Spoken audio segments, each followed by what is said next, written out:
નમસ્કાર સાથી મિત્રો, હું આપનો વિજય બારૈયા. હવે આજે વાત કરવી છે.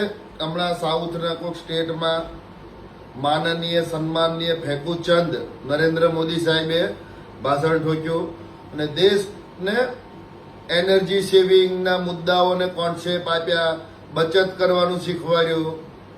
હવે આ વાઢા સાહેબ જે પોતાનું બૈરું નથી હાચ્યું અને હવે આ બચતની કહાનીઓ આપે છે. હોનું ના ખરીદતા, પેટ્રોલ ડીઝલ આમ ના કરતા.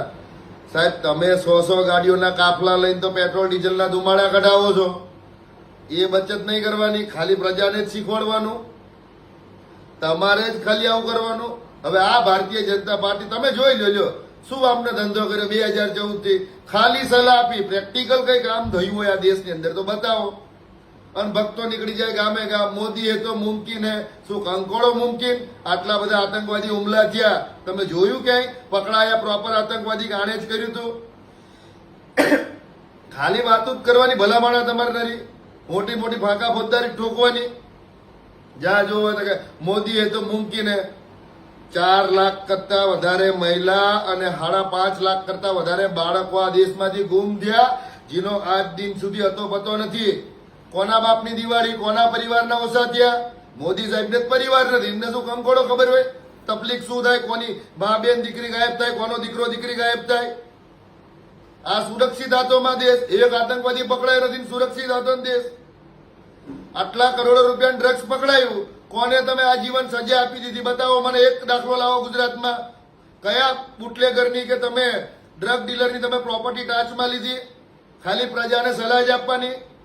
આ મૂર્ખ અભણ પ્રધાનમંત્રી, નકલી ડિગ્રી વાળા પ્રધાનમંત્રીને જ્યારે દેશના સારા સારા ભણેલા અર્થશાસ્ત્રીઓ, બહુ સારું સારું ભણેલા લોકો સલાહ આપતા હતા કે સાહેબ વૈશ્વિક સંકટ આવવાનું છે, તમે આની તૈયારી કરાવો, આ કરાવો.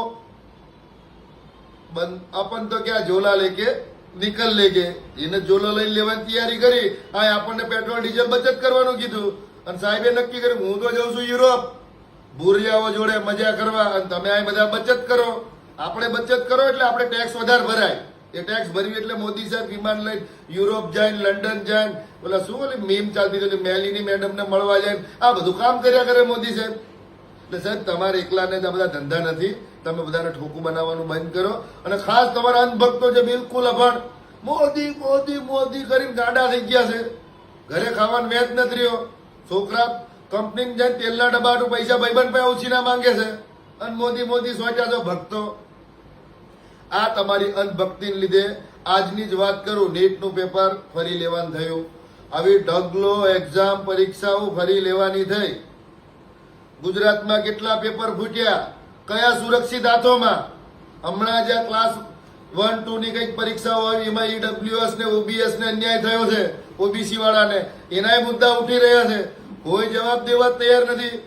2018ના એલઆરડી આંદોલનનો હું સાક્ષી છું ને સહભાગી છું. એમાંય તમે હોરિઝોન્ટલ ને વર્ટિકલ અનામત કરી આ છોકરીઓને તમે મૂર્ખ બનાવતા હતા.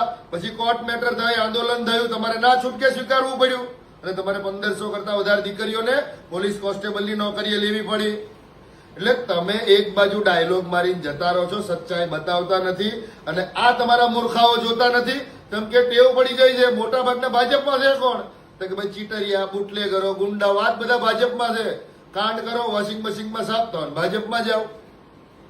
હવે આ દેશમાં ચૂંટણી તમે કેવી રીતે લડી? તમારી હામી સાથે લડવાની તેવડ, તાકાત, લોકશાહી હાચવવાની તાકાત નહોતી. તમે જોઈ લો આખી ચૂંટણીમાં પોલીસની મદદથી લડ્યા, એસઓજી અને એલસીબી નામે ચૂંટણી લડ્યા. તમારા લડવાનું, બિનહરીફ કરવાનું. અને હું તો બિનહરીફમાં થોડોક એક પ્રશ્ન છે આપણે તો, બે નોટાનું બટન શું લેવા આપ્યું તો સરકારે? અમુક ટકા કરતા વધારે મત નોટામાં મળે તો તમારે રી-ઇલેક્શન કરવું જોઈએ. એવી કોઈ સુવિધા નહીં, બિનહરીફ થઈ ગયું. તો નોટા લાવવાનો અર્થ શું? આજે મોટા મોટા ભણેલ ગણેલ બેઠા એમને પૂછવું છે કે નોટા લાયા આપણે તો બિનહરીફ થાય કેવી રીતે? નોટાનો અર્થ શું? નોટા લાયા કેમ આપણે? એટલે આવા અડધા અધૂરા કાયદા પીરસી, જેમ કે તમે ઈવીએમ ની અંદર વીવીપેટ ગણવાના થાય તો તમે એવું કહો છો 25% જ ગણાય લકી ડ્રોના મારફતથી. એટલે આ બધું જે પબ્લિકને ગેરમાર્ગે દોરવાનું છે, આ ખોટી વસ્તુ છે.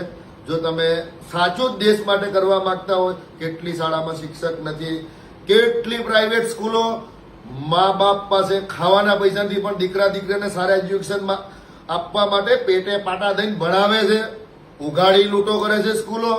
ક્યાં છે તમારા કાયદા? એફઆરસી કમિટી, પેલી કમિટી, ફિંડલા કમિટી છે, કવર લઈને બેહી જવાવાળી કમિટી. આજ સુધી કશું કર્યું નથી. કેવા બેહ્યું ભાજપના કાંડ એટલા બધા છે, કોઈ સીમા જ નથી. વધારે નથી કહેતો. મિત્રો, વિડીયો વધુમાં વધુ શેર કરજો. આ ફેંકો આપણા વડાપ્રધાન જે આપણને સલાહ આપીને પોતે હો ગાડીઓ લઈને ફરવા નીકળી જાય, વિદેશમાં પ્લેનો લઈને જતા રહે, પોતે ડીઝલ પેટ્રોલ ધુમાડા કરે અને પ્રજાને સલાહ આપે કે તમે ના કરતા, હોનું ના લેતા. મોદી સાહેબ, દીકરી છે તમાર, હોનું ના લેતા? દીકરો છે, પહેણાવાના જ તમાર. તમને ખબર હોનું લેવાનું નથી લેવાનું? ભારતીય સંસ્કૃતિમાં મહિલાઓને સોનાની કેટલી વેલ્યુ છે તમને ખબર છે? નથી ખબર. તમારે કહેવાનું છે. અને હું તો નાના માણાને હોનું લેવું રહેવા ચા દીધું તમે? ભાવ તો જોવો તમે હોનાનો. કોઈ લઈએ કેમ છે?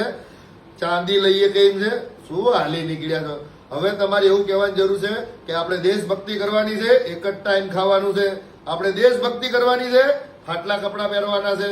આપણે ક્યાંય સારું રાખવાનું નથી. મોબાઈલ નહીં, આપણે ખાલી મોઢેથી જ વાત કરવાની. આવી બધી દેશભક્તિ લાવો તો આ ભક્તો સુધરે. તમારા નેટની જરૂર નથી. જીઓ બંધ કરાવી દો, વોડાફોન બંધ કરાવી દો, બધું બંધ કરાવી દો. જરૂર નથી. ત્યાં બચત કરાવડાવો. એક ઘરમાં 500 રૂપિયા રિચાર્જ થાય, 5 ફોન હોય 2500 રિચાર્જ થાય. એક હારે બંધ કરાવો. કેટલા યુઝર છે? કેટલી બધી દેશની બચત થશે. એટલે બચત કરવાના બહુ રસ્તા છે. અને તમે ખોટી રીતે ભરમાવીને અપીલ કરું છું.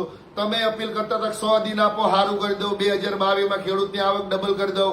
2022માં ગુજરાત ભારતમાં બધાય ઘર પાકા કરી દઉં. થઈ ગયું? કંકોડો નથી થતું. ખાલી ફેંકવામાં માસ્ટર છો. તમારા ભક્તો વાહવાહી કરવામાં. ફાયદા તો ગણાવો કોઈક વસ્તુના.